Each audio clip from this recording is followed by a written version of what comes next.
त्यात किती कल्चर सोडता? कल्चर सुरुवातीला आम्ही 5 किलो सोडतो ते ह्याच्यात, 5 किलो. 5 किलो. आणि ज्यावेळेस आम्ही शेवट काढतो त्यावेळेस आम्हाला 15 किलो मिळतात.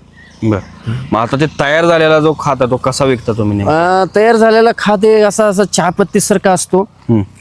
हे खत आम्ही 1000 रुपये क्विंटल विकतो.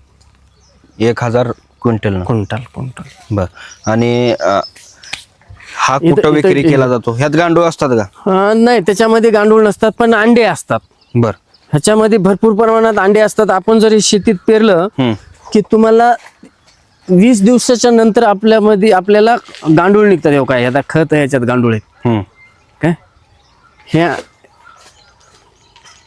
आता हे जे गांडूळ खत आहे तुम्ही सगळं, आता स्टेप कशी आता स्टेपचे आम्ही काय करतो, सुरुवातीला गांडूळ कचरा टाकला, त्याच्यानंतर शेण टाकलं, पुन्हा कचरा घेतला, शेण घेतलं. किती दिवसात तयार होतं? हे 2 महिने, 2 ते 2.5 महिन्यामध्ये एक बेड पूर्ण रिकामा होतो.